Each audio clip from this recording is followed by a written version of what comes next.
Louvado seja o nosso Senhor Jesus Cristo.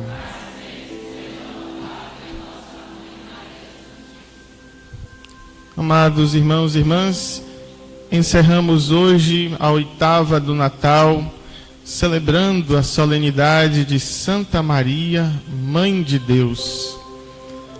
Nossa Senhora não está fora destas celebrações do Natal, porque ela é aquela que traz para nós a luz, traz para nós o menino Deus. No Oriente se celebra a festa da congratulação da Virgem Maria. Logo após o dia 26, os cristãos do Oriente celebram esta congratulação a Nossa Senhora. Ou seja, a mãe também recebe a homenagem pelo nascimento do seu filho. Como quando nasce uma criança na família, ninguém dá parabéns à criança. Os parabéns vão para os pais, para a família. Então, enxergamos esta congratulação à Virgem Maria, esta saudação. E nós hoje fazemos também esta saudação àquela que é a mãe do rei. Os pastores, os magos, chegam para adorar aquele menino. Chegam para adorar o rei, mas também veneram a mãe do rei.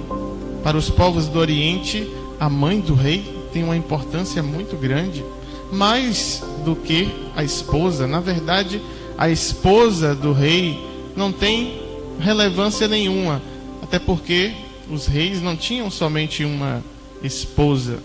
Nós vemos Davi com suas 10 mulheres, Salomão com suas 600 esposas, não é? Tem gente que não aguenta uma hoje, mas brincadeiras à parte. Então, a esposa do rei não tinha tanta relevância. Nem sabia qual era tantas esposas. Mas a mãe não. A rainha mãe recebia toda a reverência. E é um pouco disso que acontece ao celebrarmos Nossa Senhora dentro desta 8ª do Natal, ou como os cristãos do Oriente chamam, a congratulação, os parabéns à Virgem. E para eles esta rainha mãe é chamada a Gebirá. E Nossa Senhora então é a Gebirá no reino de Deus, a rainha mãe. A igreja tem uma rainha, no reino de Deus tem uma rainha, e é esta que nós hoje celebramos, a Santíssima Virgem Maria, Mãe de Deus. Este dogma da maternidade divina está nos primeiros anos da igreja, no ano 431, no concílio de Éfeso. A igreja declara Maria como Mãe de Deus, primeiro para reafirmar quem é Jesus. Na teologia nós chamamos dessa união de Jesus, do Jesus humano e divino, como a união hipostática. Jesus é verdadeiramente Deus e verdadeiramente homem. Então algumas heresias existiam para separar estas pessoas de Jesus, ou não acreditar, e tampouco acreditar na maternidade divina de Maria. Então a igreja afirma que Jesus é verdadeiro Deus e verdadeiro homem. Por isso Maria é mãe do Deus verdadeiramente homem, aquele que se encarna, e nós então vivemos o mistério do Natal. Então a igreja, conduzida por São Cirilo de Alexandria, convoca o concílio e proclama que Maria é Theotokos, ela é a mãe de Deus. Então, sem deixar a sua natureza divina, Jesus assume a natureza humana. Sem deixar de ser Deus, Jesus torna-se homem, não só por Maria, não somente por meio de Maria, mas de Maria. Jesus se torna homem pela carne de Maria. pelas células, pelos tecidos de Maria que formam Jesus. Então, Maria acolhe no seu ventre Deus Salvador, o Verbo que se faz carne por meio dela. E a própria profecia que nós iniciamos o advento, né, para chegar ao Natal, a profecia da chegada do Salvador já deixa isso claro para nós. A profecia de Isaías que nos diz: eis que a Virgem conceberá e dará à luz um filho, e ele será chamado Emanuel, Deus conosco. O filho da Virgem é Deus.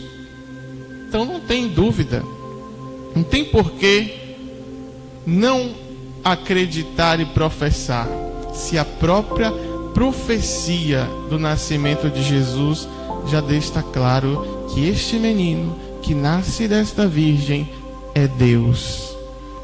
E assim, no credo da nossa fé, nós professamos que Jesus é consubstancial ao Pai, ou seja, Jesus tem a mesma substância do Pai. Por isso, o Jesus que está no ventre de Maria, que é gerado por Maria, é o Jesus que tem a mesma substância de Deus Pai. Por isso é Deus. Maria não gera Deus Pai. Maria não gera o Espírito Santo, mas Maria gera o homem que possui esta natureza divina. Assim nós vemos, como nós vimos na segunda leitura de hoje, quando chegou o tempo previsto, nasce de uma mulher o Filho de Deus. Deus quis refazer o caminho do pecado, da desobediência e da morte que veio por uma mulher, Eva, trazendo agora a vida por meio também de uma mulher. Quis que a encarnação acontecesse por meio desta mulher. A mulher, a verdadeira mulher, a mulher que deu certo, a mulher que obedeceu. E muitas vezes nós ouvimos por aí, muitas bocas sujas, falar mal de Nossa Senhora, e principalmente contra esta afirmação de que Maria é mãe de Deus. Quem aqui tem a dignidade de chamar Jesus de filho? Todos nós, inclusive estas pessoas também, só pode se referir a Jesus como irmão. Maria não. Como ela é qualquer.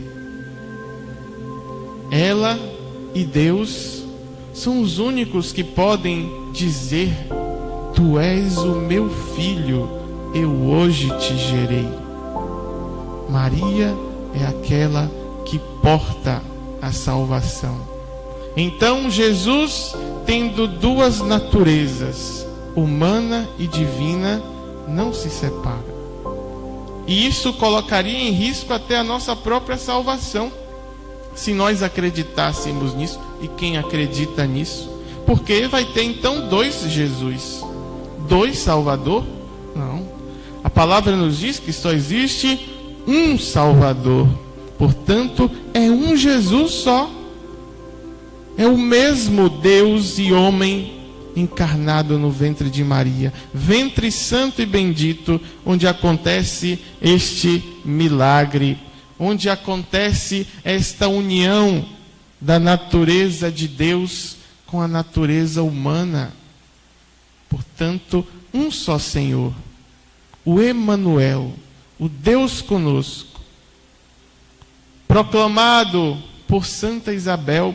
Quando recebe a visita de Nossa Senhora, Isabel diz: como a mãe do meu Senhor vem me visitar. Ora, Jesus ainda não tinha nascido. Isabel usa um termo que era exclusivo para Deus no Antigo Testamento.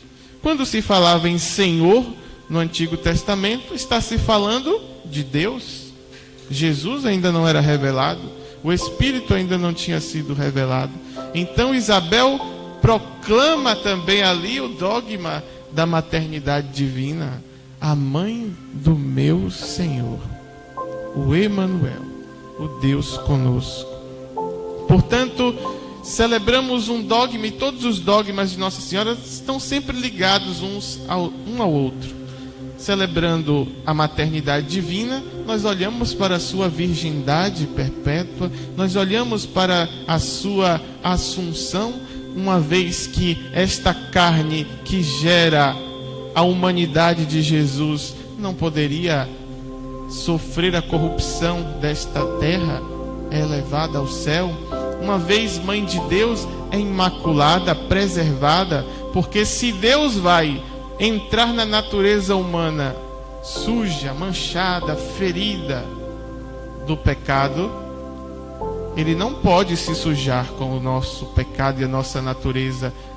Por isso, preserva a mãe, e a carne que vai dar vida ao Verbo de Deus não é uma carne suja do pecado, é uma carne pura e santa. Então os dogmas estão todos relacionados, e nós, com verdadeira piedade e fé, proclamamos que Maria é a mãe de Deus, porque o nosso único Senhor, Jesus Cristo, é verdadeiramente homem, verdadeiramente Deus.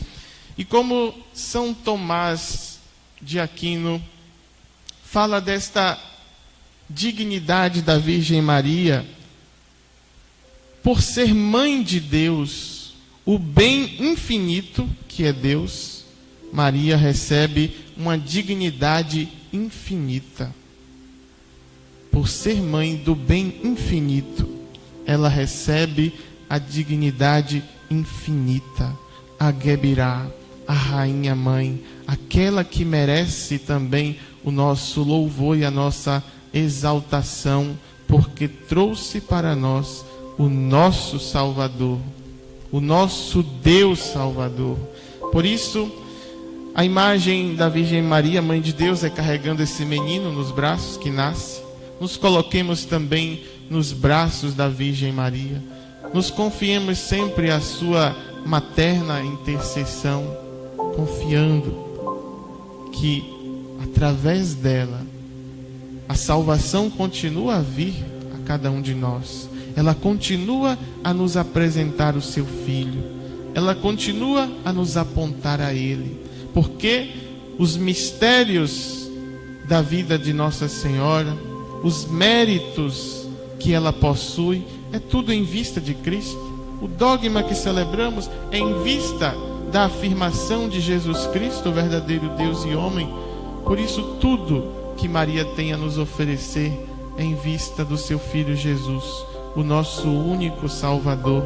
Confiemos a ela, ela que recebeu do bem infinito uma dignidade infinita, e que nós, como a geração que a proclama bem-aventurada, possamos sempre mais amá-la, defendê-la, honrá-la e piedosamente sempre nos aproximarmos dela com grande veneração, porque ela é aquela única que, como Deus, pode chamar Jesus de meu filho, gerado neste ventre do qual também nós queremos ser gerados. Louvado seja o nosso Senhor Jesus Cristo. Professemos a nossa fé.